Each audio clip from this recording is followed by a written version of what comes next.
en los anales más oscuros de la realeza europea, donde el poder y la traición danzan una macabra coreografía, yace la historia de una reina, cuyo destino fue sellado no por la corona que legítimamente le pertenecía, sino por los muros de piedra que la devoraron en vida. Hoy, nos adentramos en el laberinto de sufrimiento y conspiración que rodeó a Juana de Castilla, la mujer que la historia oficial se apresuró a etiquetar como la loca, pero ¿fue realmente la demencia la que tejió su trágica existencia? ¿O fue víctima de una de las conjuras más crueles y calculadas, orquestada por aquellos en quienes más debería haber confiado? Prepárense para desentrañar los hilos de una narrativa donde el amor se tornó obsesión, la ambición se vistió de piedad y una soberana fue, en esencia, sepultada viva, borrada del mundo, mientras aún respiraba. Los ecos del sufrimiento resuenan eternamente entre los muros de piedra del castillo de Tordesillas, donde el viento castellano, áspero y frío, parecía susurrar secretos de traición y poder, secretos que envolvieron la vida de Juana I de Castilla. En aquellas habitaciones frías y húmedas, una figura solitaria, otrora destinada a ser la soberana más poderosa de Europa, se alzaba contra el destino más cruel que la historia pudiera imaginar. Imaginen a una mujer de 46 años, cuyas ropas reales, antaño bordadas con hilos de oro y esperanza, se habían convertido en harapos, reflejo de un alma despojada. Visualícenla golpeando desesperadamente contra el mortero que sellaba para siempre su última ventana al mundo exterior, una metáfora de su propia existencia, emparedada, no solo físicamente, sino también políticamente, socialmente. La luz del sol castellano, esa misma que bañaba los campos de un imperio en expansión, se desvanecía progresivamente de la vida de Juana, la mujer que por derecho divino y sangre real debería haber sido la soberana indiscutible de un vasto territorio que se extendía desde los confines de España hasta las recién descubiertas Américas. Desde los Países Bajos hasta el corazón de Italia, vio cómo su mundo se encogía hasta las dimensiones de una celda. Sus gritos, si es que aún le quedaban fuerzas para emitirlos, se perdían en el eco de pasillos vacíos, mientras fuera, su propio hijo, el emperador Carlos V, y antes que él, su padre, Fernando el Católico, esperaban impacientes los informes que confirmaran la continuación de una operación que cambiaría para siempre la definición de crueldad monárquica, porque esto no era una ejecución común. No había verdugo, ni hacha, ni hoguera que ofrecieran un final rápido, aunque brutal.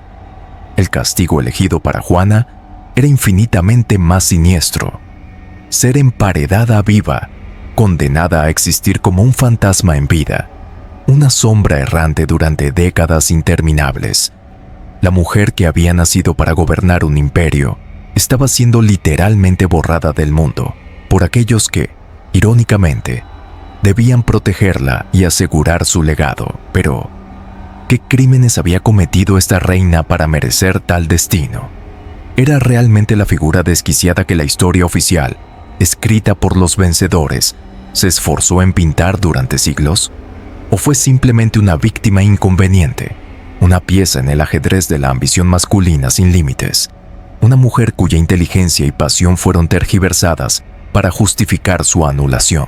La respuesta, queridos espectadores, yace enterrada bajo capas de mentiras políticas, propaganda imperial y la que podría ser la construcción más exitosa y duradera de calumnia histórica jamás documentada. Para comprender la magnitud de esta injusticia, debemos viajar en el tiempo, hasta el momento en que Europa se transformaba radicalmente. Una era de descubrimientos y consolidación de poder, donde nacer mujer, incluso con sangre real corriendo por las venas, era un peligro mortal en un mundo dominado por hombres sedientos de poder absoluto. El 6 de noviembre de 1479, en los salones dorados de Toledo, nació una niña destinada a cambiar la historia de España para siempre: Juana, la tercera hija de los legendarios reyes católicos, Fernando de Aragón e Isabel de Castilla, los monarcas que habían transformado España de un conjunto de reinos fragmentados en una potencia emergente que haría temblar a Europa. El momento histórico no podía ser más extraordinario. Sus padres acababan de completar la reconquista, expulsando definitivamente a los moros de Granada. Tras 8 siglos de presencia, las arcas reales comenzaban a llenarse con el oro americano, traído por Cristóbal Colón, cuyo viaje había sido financiado por la visión de Isabel. La Inquisición española, aunque brutal, había consolidado la unidad religiosa del reino. España estaba destinada a convertirse en el primer imperio global de la historia moderna. En este contexto de poder ascendente, Juana recibió una educación que superaba ampliamente los estándares de su época. No era una simple princesa. A los 12 años, dominaba perfectamente el latín y el francés, además de otras lenguas romances, y poseía un conocimiento profundo de la música, la danza, la filosofía y la teología. Demostraba una inteligencia aguda que impresionaba incluso a los eruditos más exigentes de la corte. Sin embargo, esta brillantez intelectual, esta pasión inherente, pronto se convertiría en fuente de preocupación, especialmente para su madre Isabel, profundamente católica y conservadora.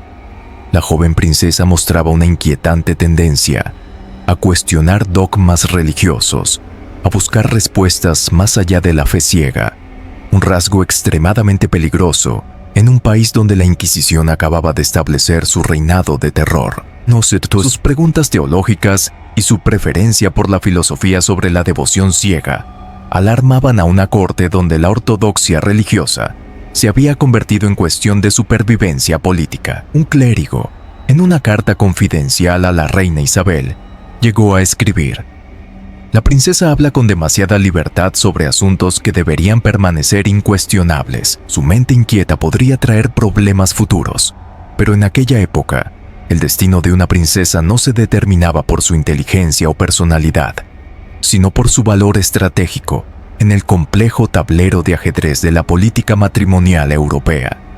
Y Juana era una pieza de incalculable valor. A los 16 años, en 1426, fue prometida en matrimonio a Felipe el Hermoso, archiduque de Austria, heredero de los vastos territorios de Borgoña y Flandes, e hijo del poderoso emperador Maximiliano I. Esta unión prometía asegurar una alianza formidable contra Francia, el eterno rival de España. El encuentro entre Juana y Felipe el Hermoso se convertiría en leyenda, pero no por las razones románticas que los cronistas de la época, a menudo al servicio de intereses particulares, intentaron describir. Felipe, con sus cabellos dorados y ojos azules, encarnaba el ideal físico del caballero renacentista. Era, según todos los testimonios, el hombre más hermoso de su generación. Juana, con sus profundos ojos castaños heredados de la línea castellana, su piel pálida y su inteligencia evidente, quedó instantáneamente fascinada por este príncipe que parecía salido de un cuento de hadas. La atracción mutua fue tan intensa, tan arrolladora, que los novios insistieron en consumar el matrimonio inmediatamente, ignorando completamente el elaborado ceremonial preparado para la ocasión. Un embajador, escandalizado, escribió: «Ni siquiera esperaron a que terminara el banquete, retirándose a sus aposentos mientras los invitados permanecían en el salón, ordenando que nadie los molestara durante 2 días completos». Sin embargo, esta pasión inicial, este fuego que parecía consumir a la joven pareja, ocultaba las semillas de una tragedia que marcaría para siempre el destino de Juana. Felipe, aunque físicamente atractivo, poseía un carácter manipulador, ambicioso y profundamente cruel. Rápidamente comprendió que había despertado en su esposa una devoción total, un amor que rayaba en la obsesión, y decidió utilizar este amor como instrumento de control psicológico. Durante los primeros años de matrimonio, Felipe desarrolló un patrón de comportamiento diabólico. Alternaba entre demostraciones públicas de afecto hacia Juana, diseñadas para mantenerla bajo su influjo, y humillantes traiciones con amantes en la corte flamenca, que desgarraban el alma de la princesa. Esta crueldad calculada no era accidental. Era una estrategia deliberada para mantener a Juana en un estado de dependencia emocional constante, para minar su confianza y su voluntad. La respuesta de Juana a este trato psicológicamente abusivo comenzó a forjar su reputación histórica. Incapaz de ocultar sus emociones como dictaba la rígida etiqueta real, la princesa tenía explosiones públicas de celos y desesperación, arrebatos que hoy reconoceríamos como reacciones normales al abuso emocional y la infidelidad flagrante, pero que en aquella época, y convenientemente para sus enemigos, se interpretaban como evidencia de inestabilidad mental, especialmente viniendo de una mujer. La ironía era devastadora. Comportamientos similares en monarcas masculinos eran considerados normales, pasionales o incluso admirables. El propio padre de Juana, Fernando de Aragón, era notorio por sus infidelidades, pero nadie cuestionaba su capacidad de gobernar. Entre 1498 y 1505, en medio de este torbellino emocional, Juana dio a luz a 6 hijos, incluyendo a los futuros emperadores Carlos V y Fernando I, quienes también se convertirían en emperadores del Sacro Imperio Romano. Estos embarazos sucesivos, combinados con el abuso psicológico constante de Felipe y el aislamiento cultural que sentía en la corte flamenca, tan diferente a la austeridad castellana, comenzaron a afectar gravemente su estado emocional. Los observadores de la época notaron que Juana atravesaba ciclos de aparente melancolía, especialmente entre embarazos, lo que probablemente era depresión posparto, agravada por el estrés de un matrimonio abusivo. Fue interpretado por sus enemigos como evidencia adicional de locura hereditaria. La medicina de la época, no lo olvidemos, tenía una comprensión muy limitada de la salud mental femenina, atribuyendo frecuentemente los problemas emocionales de las mujeres a debilidades morales o, peor aún, a posesión demoníaca. El destino de Juana cambió dramáticamente cuando una serie de muertes inesperadas la colocaron directamente en la línea de sucesión al trono español. En 1497, su único hermano varón, el príncipe Juan, murió súbitamente a los 19 años. Al año siguiente, su hermana mayor, Isabel, murió durante el parto. En 1500, Miguel, el hijo de Isabel que se había convertido en heredero, también falleció en la infancia. Esta cadena trágica de muertes transformó completamente la situación política. Juana, la tercera hija que nunca había sido educada específicamente para gobernar, se convirtió súbitamente en la heredera legítima de los Reinos Unidos de Castilla y Aragón. Este giro del destino alteró radicalmente la dinámica de su matrimonio con Felipe, quien ahora veía una oportunidad de oro para acceder al poder supremo en España. Felipe, que anteriormente había considerado a Juana apenas como una conexión útil con la riqueza española, ahora comprendía que ella sería reina por derecho propio. Esto significaba que él, como mucho, sería rey consorte, un título que hería profundamente su orgullo masculino y sus ambiciones políticas. Para un hombre acostumbrado a dominar absolutamente, la idea de estar subordinado a su esposa, incluso si esa esposa era la reina, era intolerable. Fue en este momento, cuando la corona de Castilla pendía ante sus ojos, que Felipe comenzó a desarrollar la estrategia que eventualmente destruiría a Juana. Si no podía ser rey por derecho propio, entonces debía encontrar la manera de incapacitar a su esposa para gobernar. La alegación de locura se convertiría en su arma perfecta, una herramienta legal que le permitiría ejercer el poder real mientras mantenía las apariencias de legitimidad dinástica. La muerte de Isabel la Católica en 1504 marcó el comienzo del fin para Juana de Castilla. El testamento de Isabel estipulaba claramente que Juana debía sucederla como reina de Castilla, pero incluía una cláusula fatídica. En caso de que Juana no quisiera o no pudiera gobernar, su padre Fernando actuaría como regente. Esta ambigüedad legal se convertiría en el fundamento jurídico para la conspiración que seguiría. Cuando Juana y Felipe viajaron a España en 1506 para tomar posesión del trono castellano, el viaje casi terminó en tragedia. Una terrible tormenta atlántica estuvo a punto de hundir el barco real. Mientras la tripulación entraba en pánico y los cortesanos se preparaban para la muerte, Juana demostró una calma y presencia de ánimo extraordinarias.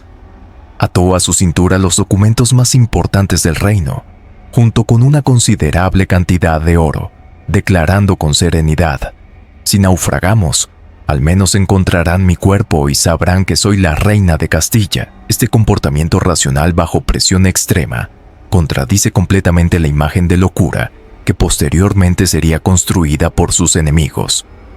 Una persona mentalmente inestable no habría mostrado tal claridad de pensamiento y preocupación por los deberes reales en un momento de crisis mortal. Al llegar a España, Felipe inmediatamente comenzó sus maniobras políticas contra Fernando de Aragón. La tensión entre suegro y yerno amenazaba con desencadenar una guerra civil.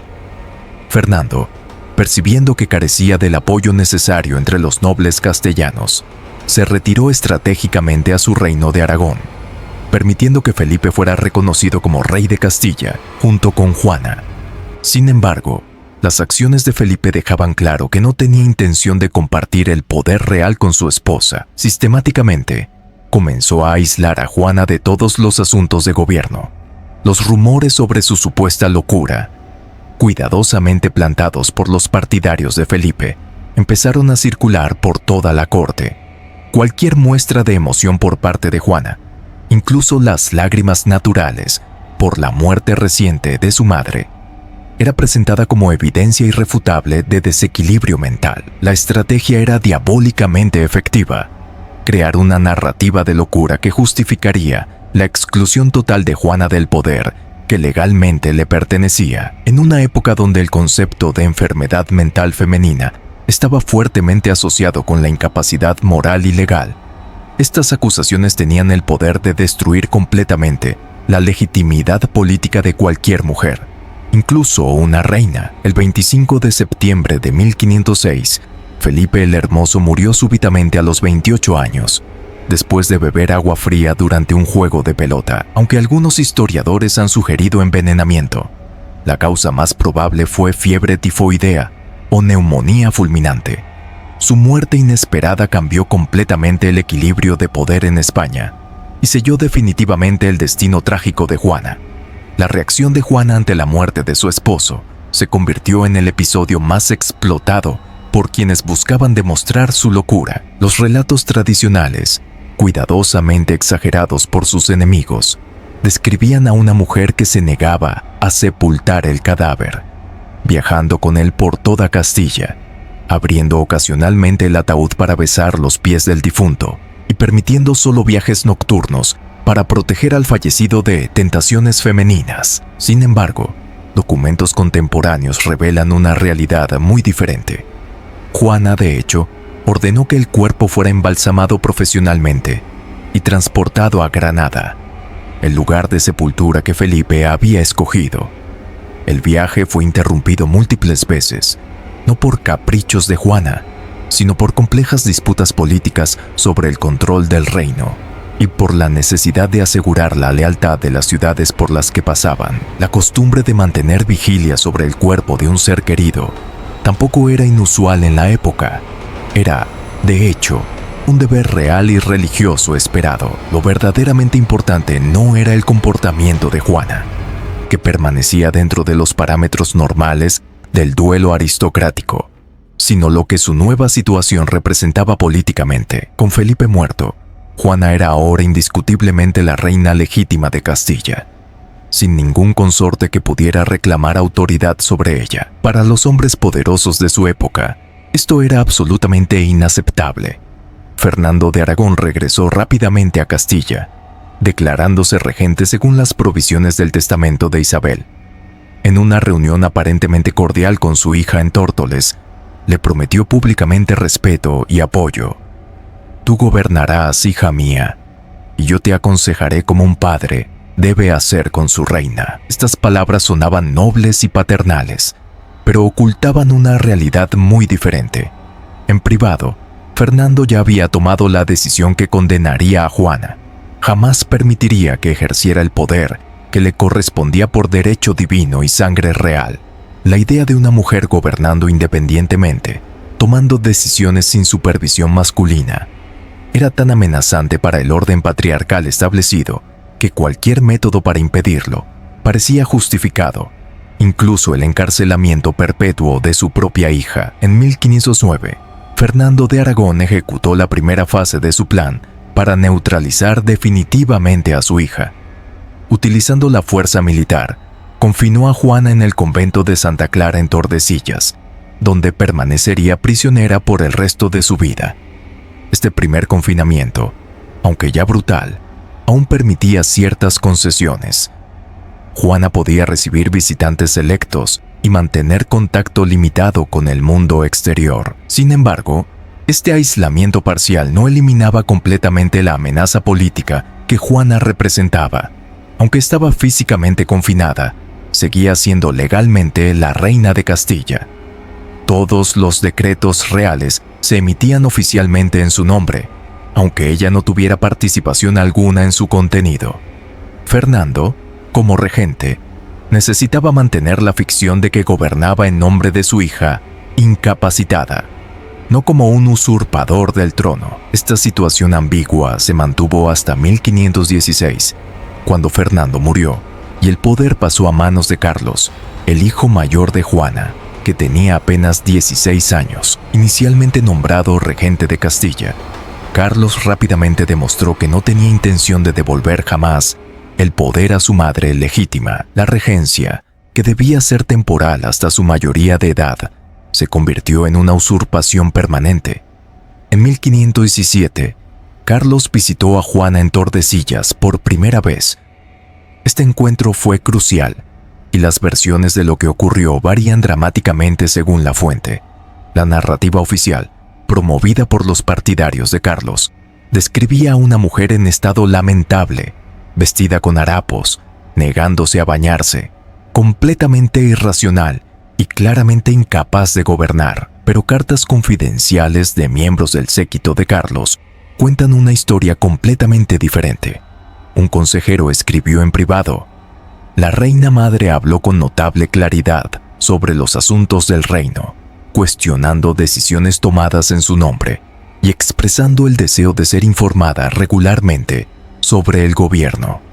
En ningún momento durante nuestra conversación demostró señal alguna de la locura de la que tanto se habla en la corte. Durante esta visita, probablemente Juana se negó a abdicar formalmente o a reconocer la autoridad de Carlos como algo más que una regencia temporal. Para Carlos, que ya se visualizaba como emperador absoluto y estaba negociando activamente su elección como emperador del Sacro Imperio Romano, cualquier desafío a su autoridad era intolerable. Su madre, con sus derechos legítimos intactos, representaba una amenaza constante a la legitimidad de su gobierno. La decisión que Carlos tomó después de esta visita sellaría para siempre el destino de Juana y establecería uno de los precedentes más siniestros en la historia del poder patriarcal. Tras la partida de Carlos de Tordesillas, las condiciones del confinamiento de Juana se deterioraron de manera espectacular y deliberada. Sus sirvientes leales, que habían mantenido algún vínculo con su humanidad, fueron reemplazados por guardias brutales bajo el mando del marqués de Denia, un hombre seleccionado específicamente por su reputación de crueldad y su lealtad fanática al emperador. Denia recibió instrucciones explícitas de aislar completamente a la reina y reportar cualquier comportamiento que pudiera interpretarse como locura. Sus cartas al emperador revelan el uso sistemático de tortura psicológica, negación de sacramentos religiosos, privación deliberada de sueño, humillaciones constantes y varias formas de abuso que hoy reconoceríamos como crímenes de guerra. El sistema era diabólicamente perfecto. Cuando Juana protestaba contra su tratamiento inhumano, esto era reportado como ataques de locura violenta. Cuando permanecía en silencio, resignada al abuso, esto se describía como melancolía profunda, otra forma de locura según la medicina de la época. No había escape posible de esta trampa psicológica. En 1525, tras un supuesto intento de fuga que probablemente nunca ocurrió, Carlos ordenó la medida final: el emparedamiento completo de los aposentos de Juana.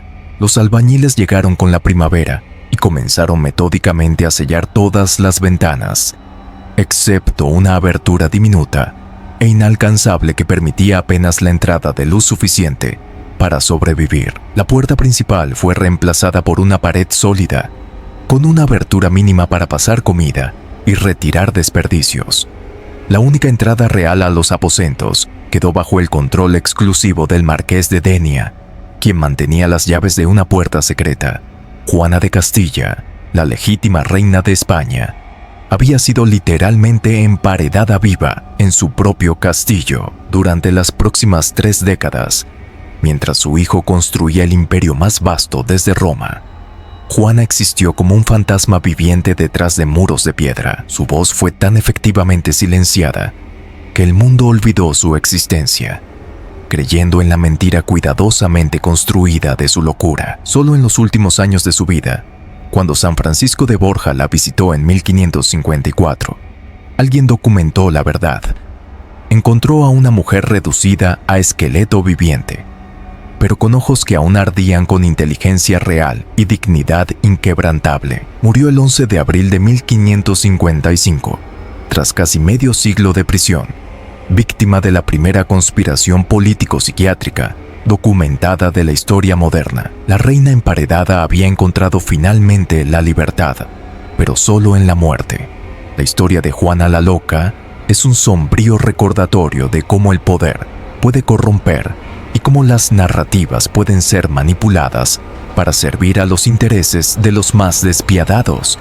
¿Fue Juana una reina loca o una mujer lúcida atrapada en una pesadilla tejida por la ambición de su padre, su esposo y su hijo? La respuesta, quizás, nunca la sabremos con certeza, pero su sufrimiento clama desde las profundidades de la historia, exigiendo ser escuchado, exigiendo justicia. La reina que fue sepultada en vida sigue, de alguna manera, hablándonos desde su tumba de piedra.